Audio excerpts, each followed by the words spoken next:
नमस्कार. आजपासून नवीन मालिका सुरू झाली आहे आणि त्या मालिकेमध्ये छवी लहान मुलांना शिकवत असते. त्यावेळेला लहान मुलं म्हणत असतात, छवीताई हे खूपच कठीण आहे. तेव्हा छवी म्हणते, असं कसं? जिथे छवी आहे ना तिथे काहीच कठीण नाही. आणि ती त्यांना सगळ्या गोट्या उडवून दाखवते.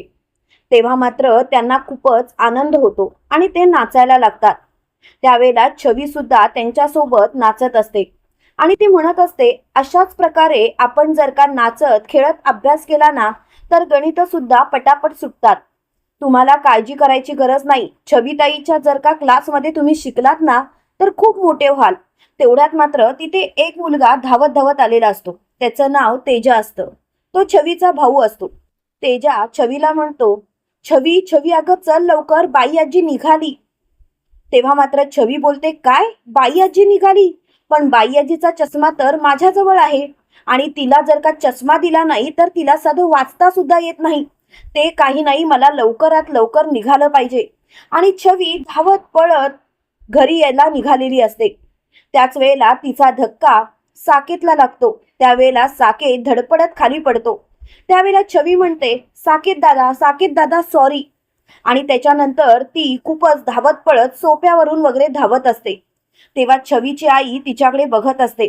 ती म्हणत असते, छवी काय चाललंय तुझं, काय चाललंय? छवी अगं थांब, अशी धावत पळत जाऊ नकोस. पण छवी मात्र काहीच ऐकत नाही आणि छवी धावत पळत जाऊन दरवाजात उभी राहते आणि मोठ्याने बाई आजी अशी हाक मारते. तेव्हा बाई आजी छवीकडे बघते. त्यावेळेला बाई आजी म्हणते, अगं हळू हळू ये. त्यावेळेला छवी धावत पळत तिच्या जवळ येत असते. तेवढ्यात मात्र तिथे एक व्यक्ती झाडाला पाणी घालत असतो आणि त्या व्यक्तीच्या हातातला पाईप मात्र छवीवरती उडतो. छवी पूर्णपणे भिजलेली असते.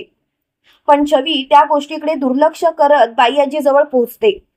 ती बाई आजीला म्हणते, काय बाई आजी तू तू मला न सांगता निघालीस?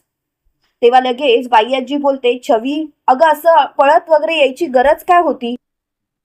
तेव्हा लगेच छवी बोलते, बाई आजी अगं तुझा चष्मा माझ्याजवळ होता. तेव्हा बाई आजी बोलते, त्यात काय झालं एवढं? तेव्हा छवी बोलते, त्यात काय झालं एवढं म्हणजे? अगं तू जर का नसतीस तर माझ्या आयुष्यात कोणत्याच गोष्टी झाल्या नसत्या. तू जर का त्या दिवशी मला भेटलीच नसतीस तर कदाचित आज मी पूर्णपणे अनाथ असते. बाई आजी जोपर्यंत मी आहे ना तोपर्यंत तुला काळजी करायची गरजच नाही. हे ऐकल्यानंतर बाई आजी बोलते, छवी बस झाले माझे गुणगान. तेव्हा छवी बोलते, ती काळ रात्र तुला आठवते ना? तेव्हा मात्र आपल्याला 15 वर्षीपूर्वीचा भूतकाळ दाखवण्यात येतो आणि त्यामध्ये छवी तिच्या आईला हातगाडीवरून आणत असते. पण देवळासमोर बाई आजीची गाडी लागलेली असते. ती मोठमोठ्याने त्या माणसांना सांगत असते, ही गाडी हलवा हलवा, पण कुणाचंच लक्ष नसतं. त्यावेळेला छवी त्या गाडीवरती चढते आणि मोठ्याने बोलते, अहो ऐका ना, प्लीज ही गाडी काढा ना, माझ्या आईला डॉक्टरांकडे न्यायचं आहे. तेव्हा बाई आजी तिच्याकडे बघते आणि तिला बोलते, बाळा अगं तू गाडीवर काय चढलेस, खाली उतर ना. आणि ती लगेच तिच्या जवळ येते.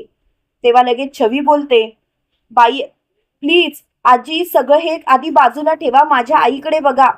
माझ्या आईला मला डॉक्टरांकडे न्यायचं, ही गाडी बाजूला करा ना. तेव्हा बाई आजी तिच्या जावयाला सांगते, अहो प्लीज ही गाडी बाजूला करा. आणि बाई आजी त्या गाडीजवळ जाते. ती छवीला म्हणते, अगं तुझ्या आईला असं हातगाडीवरनं का नेतेस? तेव्हा छवी म्हणते, कारण माझ्या आईला माझ्या काकांनी धक्का दिला आणि ती पोटावर आपटली.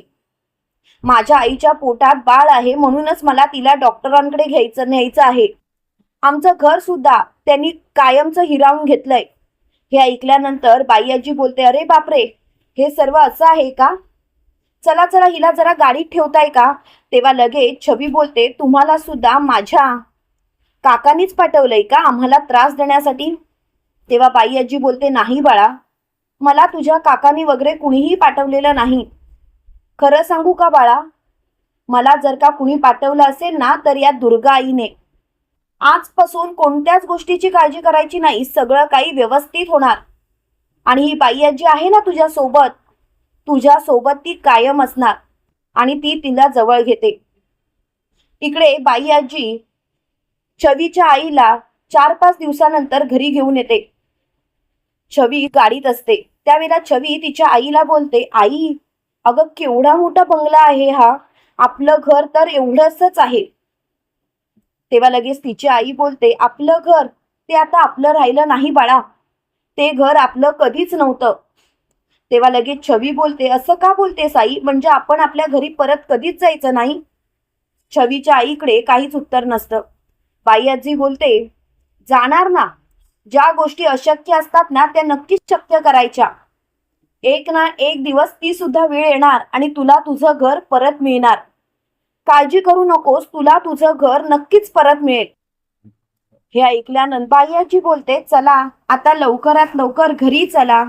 आणि छवी गाडीतून उतरते आणि ती मातीशी खेळत असते. त्याच वेळेला छवीची आई गाडीत बसलेली असते. त्यावेळेला बाई आजी बोलते, वत्सला अगं उतर गाडीतून. आणि मग ती त्या दोघींनाही घेऊन घरी आलेली असते. मोठ्यानी बाई आजी तिच्या सुनेला म्हणजे सावित्रीला हाक मारते. ती मोठ्यानी बोलते, सावित्री अगं भाकर तुकडा जरा घेऊन ये. तेवढ्यात मात्र जावई बापू असतात ते लगेच त्यांच्या बायकोला म्हणजे बाई आजीच्या मुलीला अगं मी तुला बोललो होतो ना, रस्त्यात ती मुलगी सापडली होती, तीच ही मुलगी बघ, तुझ्या आईने डिरेक्टली यांना घरातच आणलं. तेवढ्यात सावित्री येते आणि ती भाकर तुकडा ओवाळून काढत असते. त्यावेळेला लगेच बाई आजी बोलते, सावित्री बघ आपल्या घरात लक्ष्मी आली आहे. तेव्हा मात्र सावित्री बोलते, हो. त्यावेळेला बाई आजी म्हणते, चला घरात. बाई आजी जाऊन सोप्यावर बसते. ती वत्सलाला म्हणते, वत्सला अगं तू पण बस ना. तेव्हा छवीची आई म्हणजेच वत्सला बोलते, नाही मी इथेच बरी आहे. त्यावेळेला बाई आजी बोलते, ते सर्व जाऊ देत, पाणी तर पिशील ना. तेव्हा वत्सला बोलते, नाही नको. मी तुम्हाला काय बोलले तुम्हाला माहिती आहे ना, मला या घरात थोडं थोडं काम करू दे, जेणेकरून या घरात राहण्याचं पाप माझ्या माती लागणार नाही आणि मला सुद्धा या घरात अगदी मन मोकळेपणाने राहता येईल. तेव्हा लगेच बाई आजी बोलते, वत्सला अगं मला सर्व माहिती आहे, तुला नाही ती काळजी करायची गरज नाही. मी आहे ना, सगळं काही नीट होईल. पण ते सर्व जाऊ देत, आता मी तुम्हाला माझ्या कुटुंबाची ओळख करून देते. हे बघा, हा माझा मुलगा शरद आणि ही माझी सून सावित्री आणि तिची ही 3 चिलीपिली. त्यामध्ये मोठा साकेत, दुसरा अनिकेत आणि ही किया. आणि ही माझी मुलगी आणि हे माझे जावई बापू. ह्यांचं जरा उलटच आहे, म्हणजे लग्न झाल्यानंतर बायको सासरी जाते, पण हे मात्र तिच्या माहेरी आलेत राहायला. हा टोमणा मात्र लेकीला चांगलाच लागलेला असतो आणि त्याच्यावरती छवी हसते. त्यामुळे तिला खूपच राग आलेला असतो. तर त्याच वेळेला बाई आजी साकेतला बोलते, साकेत बाळा जा, लवकरात लवकर जा आणि सगळं काही यांना दाखव. आपलं घर कसं आहे ते यांना कळलं पाहिजे ना. तेव्हा साकेत छवीला घेऊन घर दाखवायला गेलेला असतो. तो लगेच तिला म्हणतो, ही बघ ही बाई आजीची रूम आणि ह्या सर्व आमच्या रूम. हे ऐकल्यानंतर छवीला खूपच आनंद होतो. त्याच वेळेला अनिकेत तिच्याकडे रागाने बघत असतो आणि तो मोठ्याने बोलतो, ए थांब, तुला एवढं सुद्धा कळत नाही का? अगं मातीच्या पायाने तू का घरात आलीस? तेव्हा लगेच छवी जिन्यावरून खाली उतरते आणि स्वतःच्या फ्रॉकने ते पायऱ्या पुसत असते. ते बघितल्यानंतर मात्र लगेच मोठ्याने अनिकेत बोलतो, सायन्सच्या पुस्तकात एवढं सुद्धा वाचलं नाहीस का की किटाणू लगेच जात नाहीत म्हणून? तेव्हा लगेच छवी बोलते, मग काढा प्यायचा. काढा प्यायला की सगळे किटाणू जातात. हे ऐकल्यानंतर अनिकेत बोलतो, बस झालं, आता तर मला या गोष्टीवरती काहीच बोलायचं नाही. आणि त्या दोघांची भांडणं सुरू होतात. त्यावेळेला लगेच साकेत मुद्दामून पायाला लागण्याचं नाटक करतो आणि त्याच वेळेला लगेच छवी आणि अनिकेत दोघंही त्याच्या जवळ येतात आणि त्याला बोलतात, दादा दादा रे कुठे लागलं? तेव्हा मात्र ते दोघंही त्याच्याकडे बघत असतात. त्यावेळेला साकेत स्वतःशीच बोलतो, बरं झालं, म्हणजे मला कळून चुकलं की आता यांच्याशी कसं वागायचं ते. इकडे दुसऱ्या दिवशी बाई आजी तिच्या सुनेला म्हणजे सावित्रीला आणि शरदला बोलत असते, मला माफ करा रे, पण तुम्हाला देवी आईच्या दर्शनासाठी जावं लागतंय. मी स्वतःच गेले असते देवी आईच्या दर्शनासाठी. त्यावेळेला लगेच सावित्री बोलते, बाई आजी अहो या वेळेला देवी आईची इच्छा असेल की आम्ही दोघांनी जावं म्हणून. आणि ती दोघं गाडीत बसतात आणि तिथून जात असतात. त्याच वेळेला एक भिकारी गेटवरती येतो. आणि मोठ्याने बोलतो, काल रात्र आले, काल रात्र आले, आता सगळं काही उद्ध्वस्त होणार. तेव्हा बाई आजी खूपच घाबरलेली असते. त्याच वेळेला वत्सला बाई आजीला बोलते, बाई आजी अहो थोडंसं तरी खाऊन घ्या, मी तुमच्यासाठी पेज केले. तेव्हा बाई आजी बोलते, नाही नको, मला खरंच भूक नाहीये. त्यावेळेला छवी बाई आजी जवळ जाते आणि बाई आजीला बोलते, बाई आजी कोणत्याच गोष्टीची काळजी करायची गरज नाही, ही छवी आहे ना तुझ्यासोबत, आणि आता मी माझ्या हाताने तुला भरवणार आहे. आणि छवी तिला भरवणार एवढ्यात मात्र एक फोन येतो आणि सगळं काही उद्ध्वस्त झालेलं असतं. तेव्हा बाई आजी दुर्गा आईजवळ जाते आणि खूपच रडत असते. त्यावेळेला छवी म्हणत असते, आजपर्यंत इतके वर मी बाई आजीला कठोर निर्णय घेताना पाहिलं, पण तीच बाई आजी आज पूर्णपणे कोसळून पडली होती. त्याच वेळेला लगेच छवी तिच्या जवळ जाते. तिच्या डोळ्यात आलेलं पाणी ती पुसते आणि तिला म्हणते, बाई आजी तू काळजी करू नकोस, मी आहे ना, आपण दोघी मिळून सगळं काही व्यवस्थित करू. हे ऐकल्यानंतर बाई आजीला खूपच आनंद होतो.